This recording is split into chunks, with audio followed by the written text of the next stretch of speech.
First of all, I would like to thank the organizer for the invitation to this very special event. I met Jakob as an EASY Junior Fellow. I think it was summer 2004. And Jakob, at that time I was working on scattering theory, particle, antiparticle pair creation, so something different to what I'm doing now. And Jakob had some money left. And it was unfortunately only 1 year. And I remember you were traveling a lot during that year.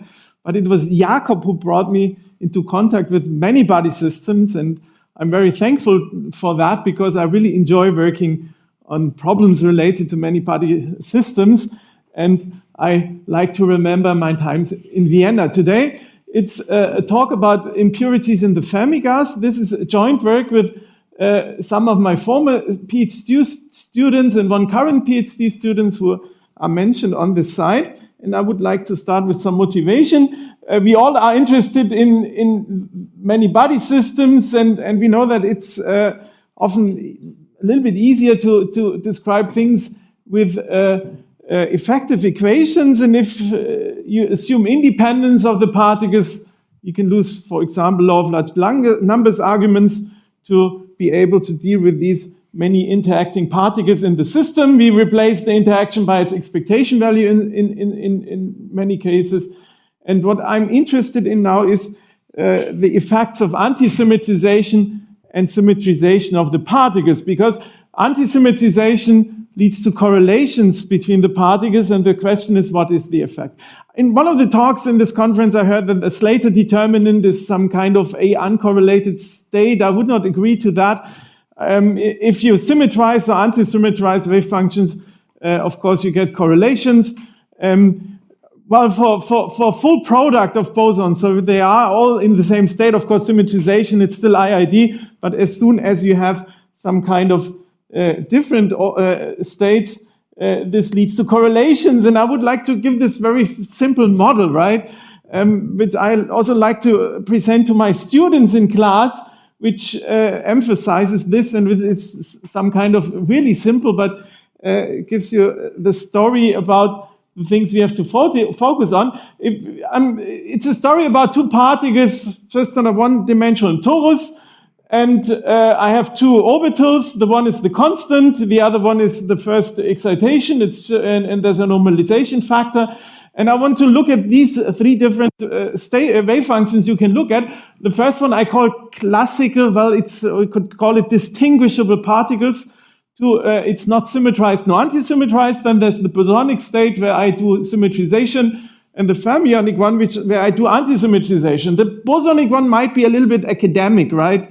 That you have different orbitals, each occupied by one particle. For bosons, this is a little bit constructed, but it's fine to have this academic discussion here to make this distinction. And you ask simply, what is the probability that the distance between the particles is less than half the possible distance, right? On the torus, to pi, the largest distance you can have is a distance of pi.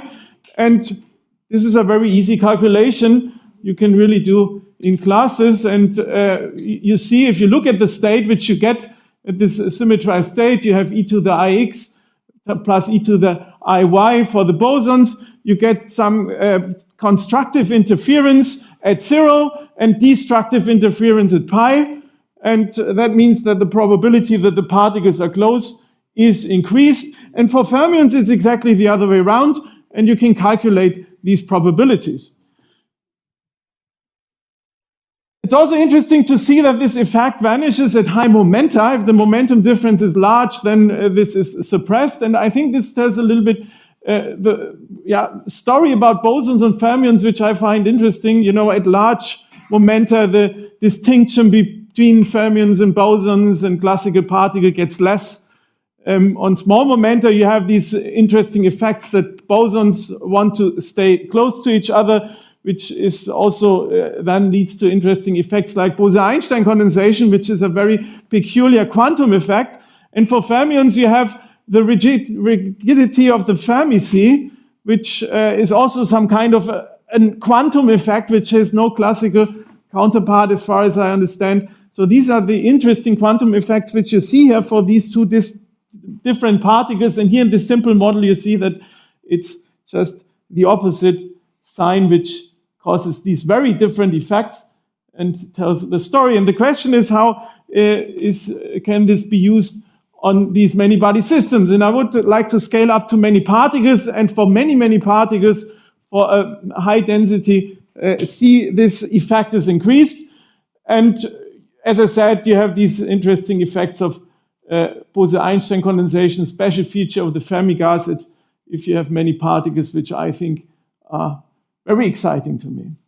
Okay, now let's talk about many-body model, where this effect now, in particular for Fermions, will be discussed in this talk. So the Hamiltonian I want to discuss is the minus Laplacian for each of these gas particles, whose positions are labeled by xj. Then I have one additional particle, which I can sometimes call tracer, sometimes impurity, which is the kinetic energy of which is given by minus the Laplacian of y. And I have some interaction. And most of the time in the talk, not always, but for many of the results, I want to assume that the interaction looks in the following way. I have an interaction which is not scaled, so I assume there is no scaling factor, no recoupling between the particles.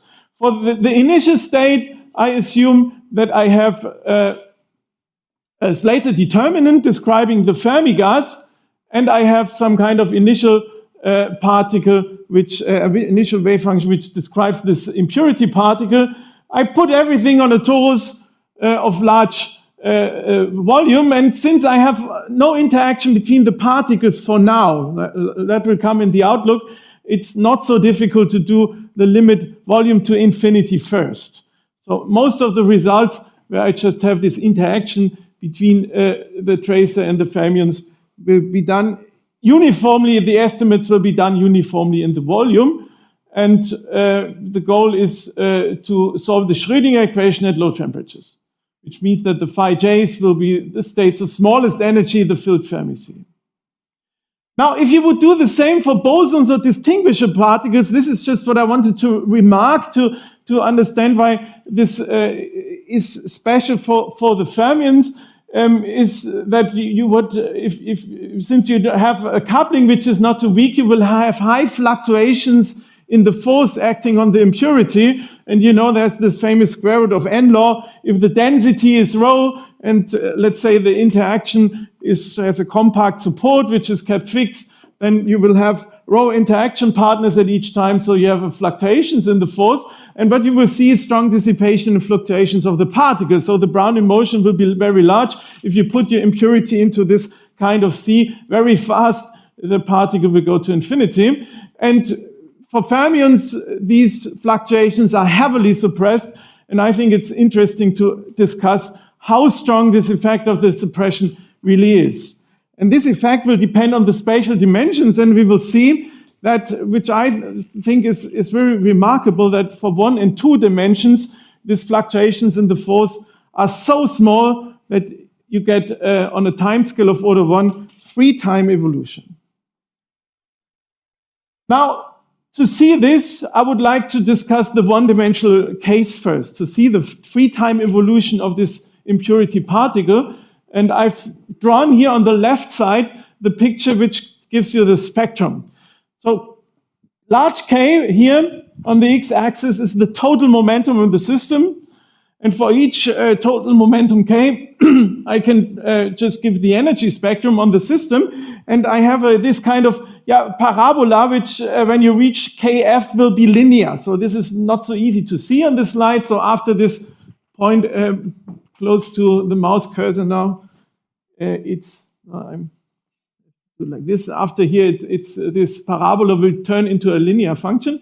And the parabola describes here below Kf the following state. This is when all the momentum is taken by the impurity. So here it's only one impurity at the moment. And if all the momentum is in the impurity, you will see that this is the smallest possible energy you can have. And this is explained by the picture on the right. Think of some kind of momentum of the impurity, which is just drawn by this kind of vector. And I'm claiming, well, the full Fermi sea plus this momentum is the smallest energy. Now, if you don't believe it, you would try to make a state which has smallest energy. So to keep the total momentum, you have to give the momentum to one of these particles in this filled Fermi sea, which means because of the rigidity of the Fermi sea, you would have to excite one of the particles at the boundary. And of course, this costs a lot of energy, roughly K times Kf. And if Kf is large, and I would like to look at the limit of large density, which means Kf will be large, so that then the price you have to pay for this energy is too large. So as long as you're below Kf with your total momentum, this is the best you can do. And now that you have a particle which moves freely, it's not a surprise at all, because this state will be stable, right? So here it's practically already seen on the discussing the spectrum that momentum K for the impurity will be a state which stays stable forever, right? The situation gets different in 2 dimensions.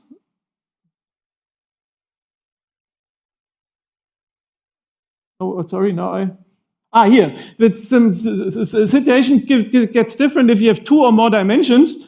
And then the picture is the following. Let's look at the right side first. Now the Fermi sea is a circle or a ball. And now it's possible to give the momentum K to one of these particles without changing the energy too much, right? If you do it close to the surface, you can still, it's drawn here in this picture, change the momentum of the Fermi sea and without changing the energy too much. And if you now look carefully, you will see that it's best if you have a given momentum that the Fermi sea takes the momentum and the tracer particle or the impurity particle stops moving. So the spectral picture is like that. And now if you start with the same state as before, which means the filled Fermi sea and impurity of momentum K, it will be unstable. And the question is, what is the lifetime of this guy? So this thing will be something like a resonant state in a sense, how the physicists like to call it, which means depending on the Kf or the density in the gas, the lifetime of this guy might change. And I will show you that if you increase the density, that the lifetime will be very large. And this is what we showed in one of our papers. Now, what's now the effect on the dynamics of this anti-symetrization? Well, we've seen it on this very simple 2-particle model that the fluctuations are suppressed. Now, for many particles, it's heavily suppressed, and you can make the calculations. And you see that the contributions, not only that they are much smaller than for the bosonic or the distinguishable particle case, they also only come from the particles of very high momentum, which is not very surprising because things are going on close to this Fermi surface, as we all know. And you see, since the effect comes from the particles of high momentum, you could say that the momentum transfer on the particles is therefore suppressed, right? So the lifetime of these fluctuations in the force will be very small. And that means that although the fluctuations are still large, so the leading order effects, this square root of n rule, this is cancelled. The square root of n, the leading order is really cancelled by the anti-symetrization. There's still an effect left, which is depending on the dimension large, but the short lifetime of the fluctuations leads to a small momentum transfer, and one can show that in 2 dimensions at least, and this is the theorem for 2 dimensions, you have free time evolution. So I've written a theorem which has, of course, some conditions on the initial states, which are not super surprising, but I'm not sure if that's the focus I should give on this talk. You have conditions on the state, conditions on the potential. And then for any sufficiently small enough epsilon, which is still larger than 0, there's a constant that you get this estimate. And if you look at the right side, for time scales of order 1, this goes to 0 as rho goes to infinity because you have a negative power in the rho. And the point is, why do I call this free time evolution? Or what I'm doing in this theorem, I compare the true time evolution, which is given by h, right? So on the left is the solution of the Schrödinger equation to some effective description, where I have this HMF, and the HMF is just kinetic terms and some constants. And I will tell you where these constants come from later. And so this is some kind of free evolution for the system.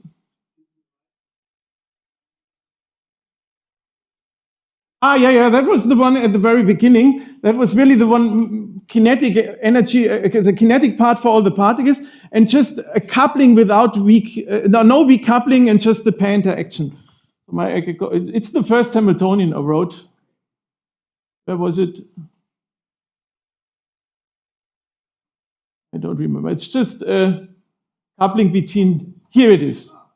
Yeah.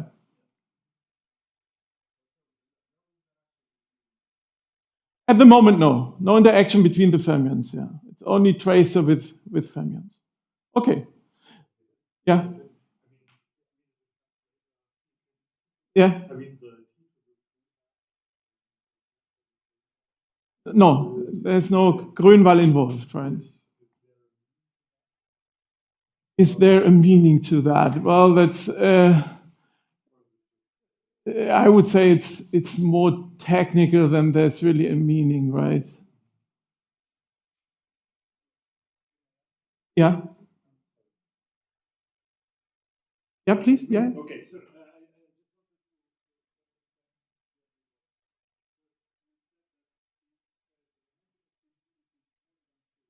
yeah. Yes. Yes. Exactly. Yeah. But this will depend on we come to that later when we discuss larger dimensions. So in 1D, if you have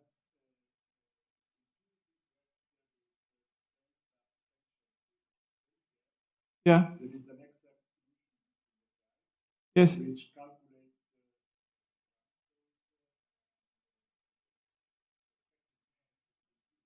yes.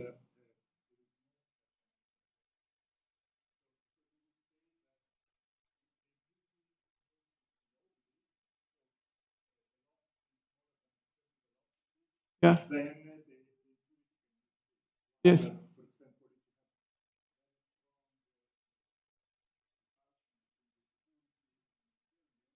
Mm-hmm.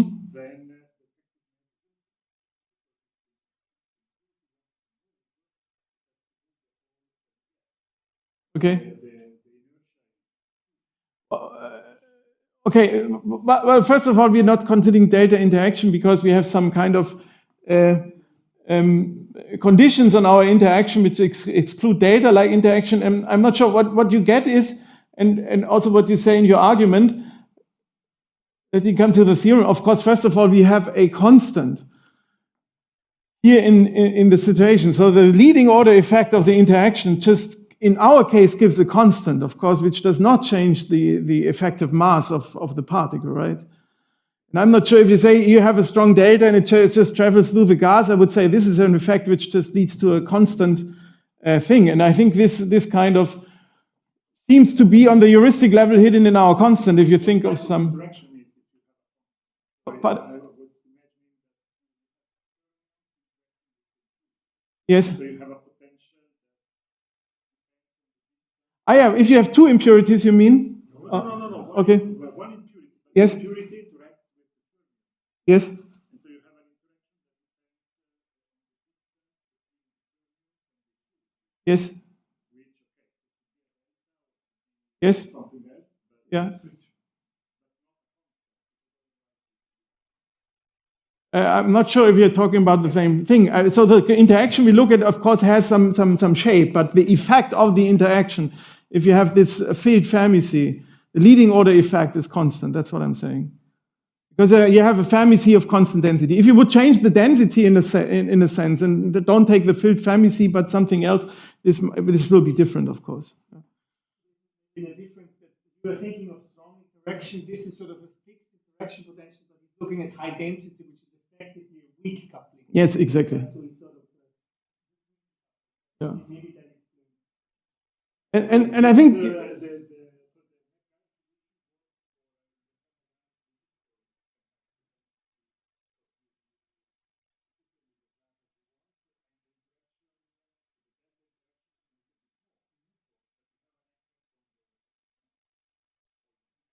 pretty small if the coupling is small.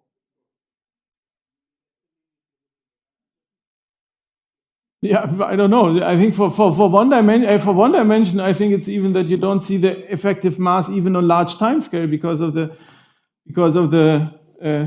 very convincing argument with the spectrum of the system, right? So the particle. But okay, a small change in the effective mass could be possible here also. Yeah? Okay. So where was I? That was the theorem. Now, the point is this theorem can be directly generalized to 3 dimensions. In 3 dimensions, we have to choose a coupling, which is if we choose a coupling, kf to the -1/2. So kf is the momentum on the Fermi surface. So then we can prove the same result with the same ideas and same techniques. And I would like to give you a few words so about the effective interaction. But in general, this is a complicated effect, and I wanted to draw a small picture on what happens in 2 or more dimensions. Remember the kind of idea that you have the possibility now to excite a pair, a particle-hole pair here, and the leading order effect will come from a pair which is created and immediately annihilated again. This is due to the following reason. Now, if you look at the time evolution of this full problem, so filled Fermi C plus 1 additional tracer particle, there will be all kinds of contributions to the evolution, and one of the contributions I would like to focus on in this talk is when you create a pair and annihilate it again. And now you could draw the following picture. Here I draw the time delta t, which is the time between creation and annihilation of the pair, right?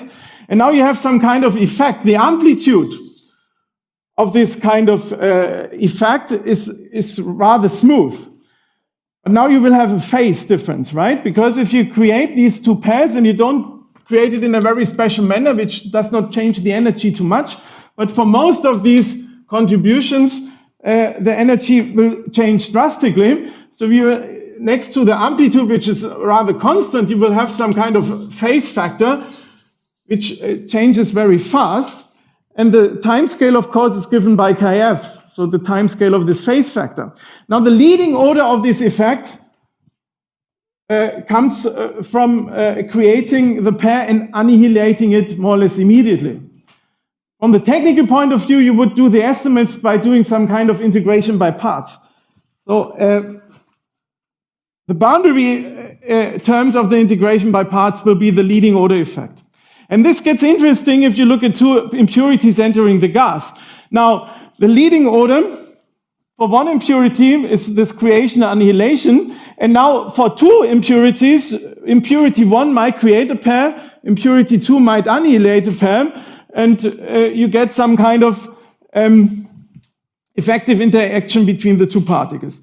Now, I find this remarkable for the following reason. If you have a particle traveling and you get an effective interaction between 2 different particles, you would in general believe that it's very complicated. So I like to think of the following picture. There's a kind of motorboat on the lake, right? It creates some waves. Where the waves are, this will not depend on only where the boat is, but how it traveled in the past. And now if you have another boat and travel, you will feel all these waves, and this will be a very complicated effect depending on the full story how the other motorboat was traveling in the past. Now here it's much simpler. And since this leading order effect comes from the creation and direct annihilation, you get an effective pair interaction, which can really be written like a potential. So you get really the effect can be described by a pair potential, which is very interesting. Well, if you want to do that, this is the picture. You introduce the resolvent, so I'm not sure if I have time to go into that.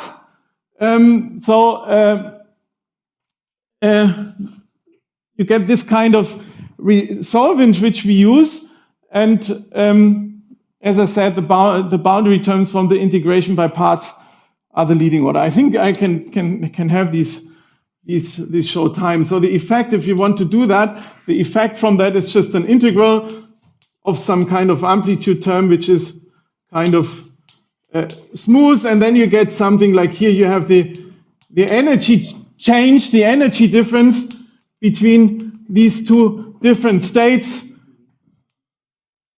And then you integrate, maybe I call this just T, dt, and T stands for the time difference here. And here you add an R, subtract an R. The R is defined such that it has most of the energy terms plus 1 to avoid a singularity. And then you do an integration by parts.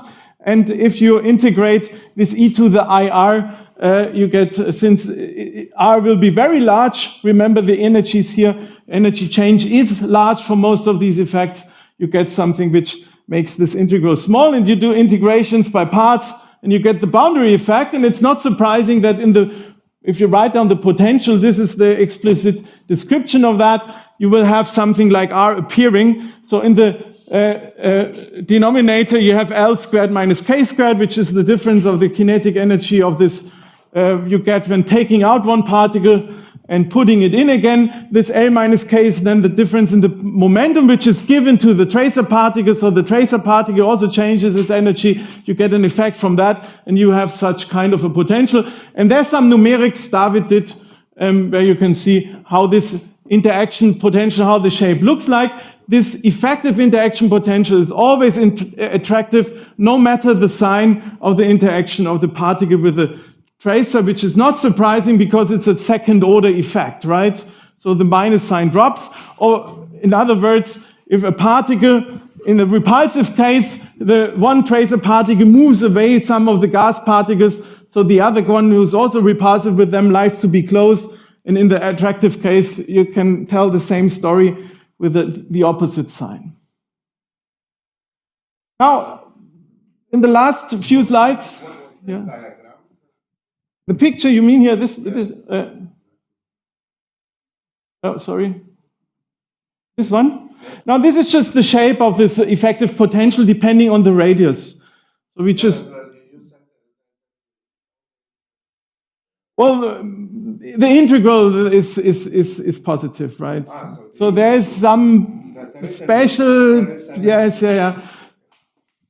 special regions where there's small negative parts.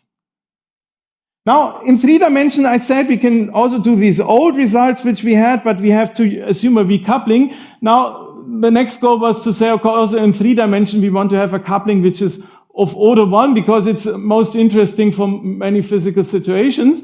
And now what happens is that we can do that, and we have to make a smaller time scale, which is that the time scale we look at is something like kf to the minus 1 times lambda in 3 dimensions.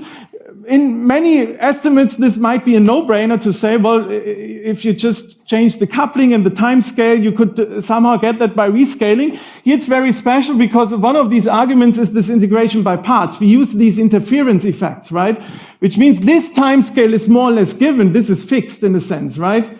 The time scale of the fluctuation. And if I now increase the coupling, just saying I look at the shorter times, this will not suppress contributions coming from these effects, and one has in fact take this into account.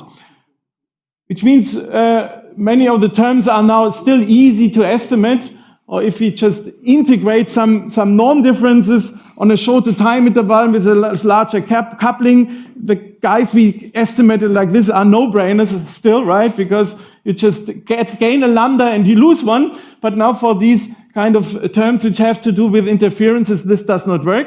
And the next leading order effect we have to take into account is the creation, the formation of particle hole pairs which are stable. So there has been lots of work done on these particle hole pairs in recent years. Many of the authors sit here, and we just use their ideas to introduce also here some kind of creation and annihilation operators for these particle hole pairs. And I didn't want to go into details because time is short, so we have some kind of an effective description, which is still the kinetic one, including still these constant we have. And now in addition, we consider a term which is linear in creation and annihilation operators. And creation and annihilation operators I mean these creation operators which create particle hole pairs, which can in certain situations then be described or approximated by some bosonic creation and annihilation operators. We assume that the initial state is some kind of effective coherent state, so omega is the vacuum, and here you have this kind of while operator acting on it, and this is the initial states we're considering.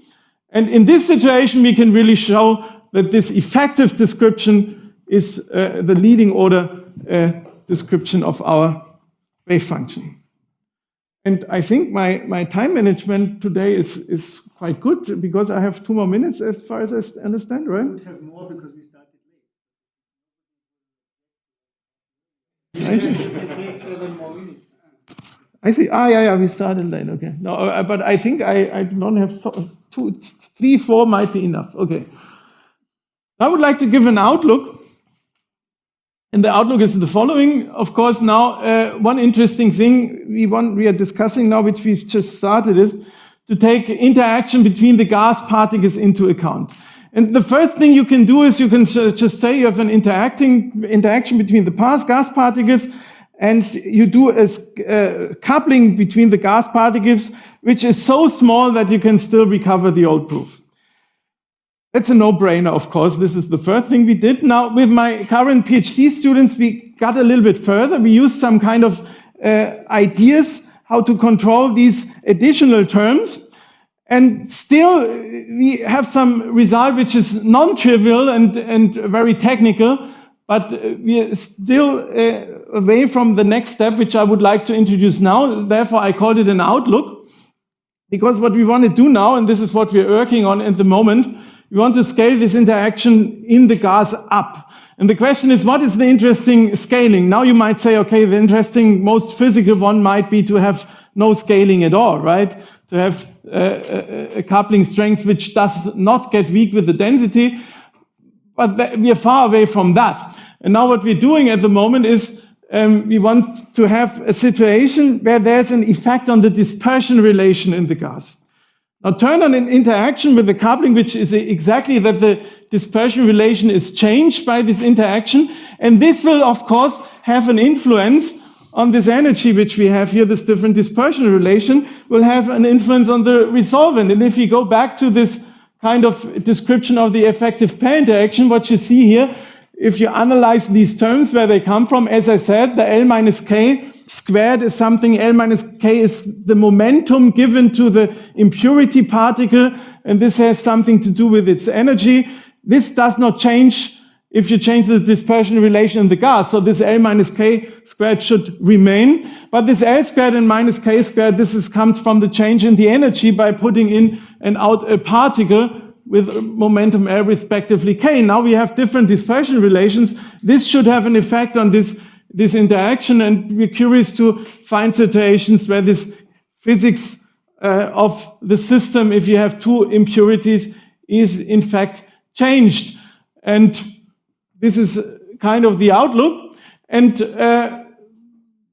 the goal is to use ideas or join ideas of our papers, which I have presented here, to older ideas where there's the derivation of Hartree, fermionic Hartree equation for many-body systems, which were also done by Benjamin in this group, or myself and co-authors, where you have some kind of results in a semi-classical situations. We still are in a semi-classical situation for the gas because we have the filled Fermi seed, and then you could also change the shape a little bit, right? This would not harm our estimate so much, as long as the effective leading order effect from the mean field will not destroy everything. So if the density profile is sufficiently mild, we can still do these things. And the idea is to use the techniques and ideas of this paper, where the Hartree equation is derived for fermions in this